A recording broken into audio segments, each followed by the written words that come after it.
Pasko. Okay lang okay, yung Pasko namin. Basta't walang nasaktan na tao. Okay lang kahit na wala yung mga gamit o mga bahay. Wala yung mga bata. Masaya mga pamilya.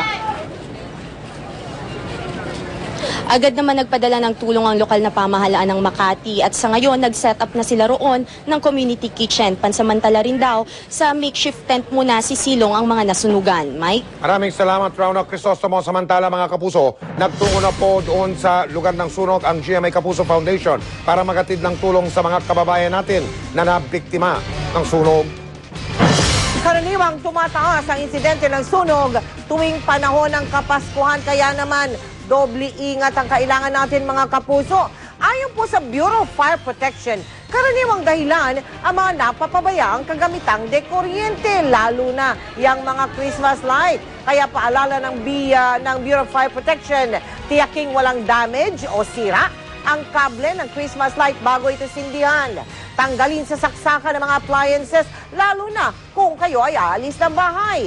Kung matagal mawawala o magbabakasyon ng ilang araw, huwag nang mag-iwan ng bukas na ilaw para maiwasan ang short circuit.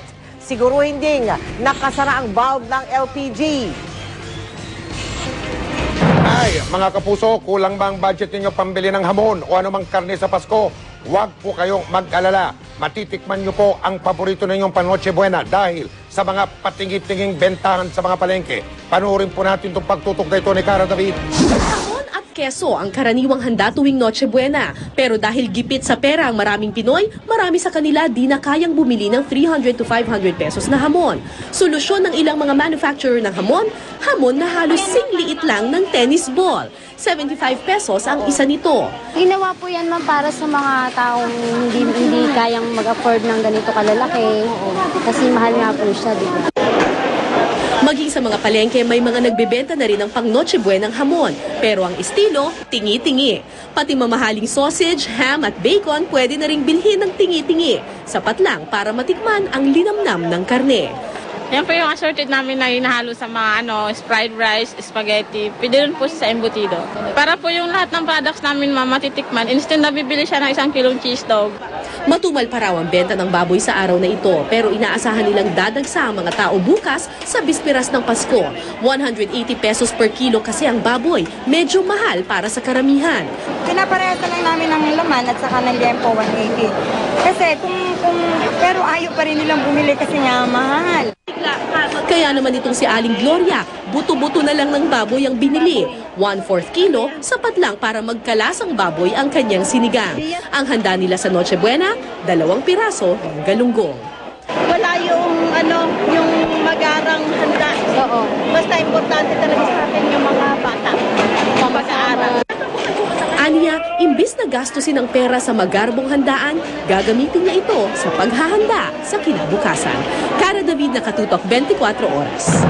Magkagayon pa man, wala pa ring patid ang pagdating ng mga mamimili sa mga tiyanggi. Kailangan daw kasi magtipid kaya mga murang pamasko at panregalo ang kanilang dinadayo doon. Nakatutok si Julius Segovia. Bilang divisorya ang dinaragsa ng mga nais makatipid dito sa Marikina Riverbanks. Bagsak presyo rin ang iba't ibang klase ng panregalo. May mga laruan at gamit pambata na mabibili lang sa halagang 10 piso, gaya ng notebook, ballpen, Rubik's Cube, board games, alkansya at kotsi-kotsihan. Si Jennifer, halos pakiyawi na ang mga murang laruan. Nasa lantaraw sila ng Bagyong Ondoy kaya todo higpit sa budget ngayong Pasko. Bago kayo maghintay ng 12 o'clock ng yung parang Noche Buena, mag-ano muna kami ng mga parlor games. Kaya eto mga pang-fries. Kasi puro baby yung nandun eh. Sabi ko kung pera, hindi naman nila pinapansin pag 10 pesos. So mas maganda items na lang ang bilhin ko, matutuwa pa sila. Taga San Mateo Rizal naman ang mag-aamang ito na naapektuhan din ang magkakasunod na bagyo noon. Kaya para makatipid, sa Tiangge rin sila bumili ng mga pamasko. Kahit pa paano, makakaraos naman po siguro. Kahit na inabot kami ng Bagyong Ondoy, makakaraos din po. Ang mga batang ito, sabay-sabay bumili ng bagong damit.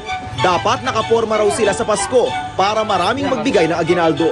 Ang forma po sa Pasko. Bakit? Ano ba? Saan ba gala mo sa Pasko? Saan ka pupunta sa Pasko? Mamasko po. Ang pares ng sapatos dito, 250 pesos. 380 pesos naman ang pares ng pantalon na maong. At ang t-shirt, abot kaya sa halagang 80 pesos. Aabot naman sa 200,000 mamimili ang pumupunta sa Green Hills Shopping Center pag holiday season. Bagsak presyo rin ng mga paninda rito. Yun nga lang kahit mura, panay pa rin daw ang tawad ng mga mamimili. Halimbawa ang t-shirt na ito, 250 pesos. Pero kapag namakyaw, pwedeng ibigay ng 200 pesos. More discount pa pagka maramihan pa. Todo higpit naman ang seguridad sa loob at labas ng mall. Lalo pat hindi maiwasan ang petty crimes kapag dagsang mga tao. Sa loob, nagdagdag kami ng security guards. Yung local police unit ng San Juan, nagdagdag din ng guard ng policemen to help secure the place. Julio Segovia, nakatutok, 24 oras. At triple raw po ang dami ng mga pasahero ngayon sa mga terminal ng bus. At yan ay kung ikukumpara natin sa mga nakaraang araw. At kahit inaabot ng ilang oras sa paghihintay, nagtiyatyaga pa rin ang mga kapuso natin para lang magkasama ngayong Pasko ang kanilang mga mahal sa buhay. Nakatutok po si Mark Salazar live mula sa Araneta sa Terminal sa lungsod ng Quezon. Mark, kamusta dyan? Mike, yung kapal na ito ng tao sa aking likuran, ito na yung inaasahang todo ng buhos ng mga pasahero ngayong araw na ito. Yung peak day nga kung turing ng pamunuan ng Araneta Bus Terminal. Karamihan sa kanila yung mga nagtrabaho pa sa maghapon at naghahabol ngayon na makauwi sa probinsya para doon magpasko. Maghapong ganito ang eksena, mga biyaherong inip na inip pero masasaya. 5 oras ang pinakamaiksing abang sa mga natatraffic daw na bus na kanilang sasakyan.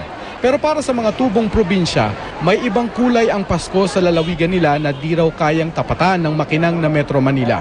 Kaya sulit naman daw ang minsanang sakripisyo nila.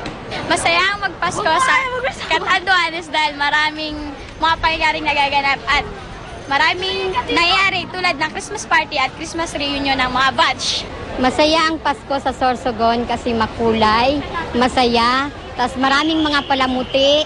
Talagang special ang Pasko sa Leyte dahil nandun yung mga mahal sa buhay at mga kaibigan.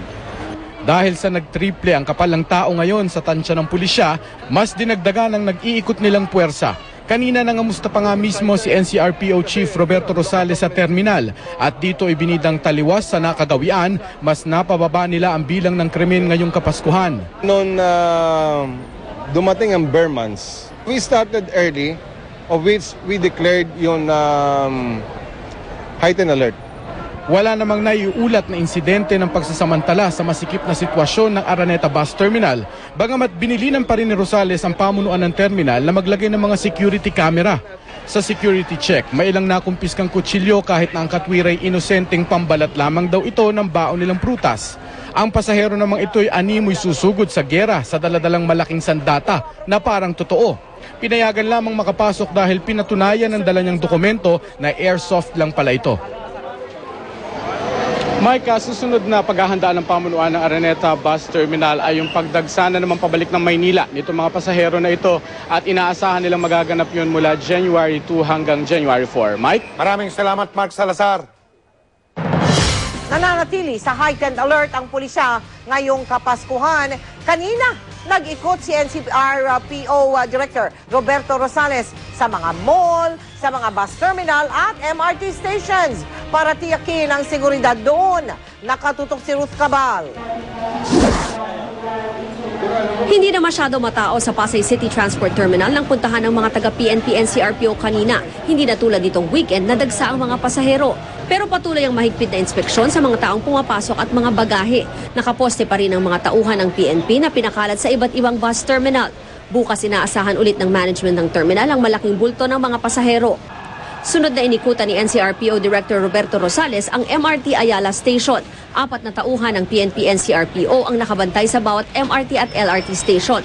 Bukod pa sa mga pulis na nakaposte rin sa mga walkway papasok ng MRT at LRT, K9 units at pribadong security personnel. Bigyan natin ng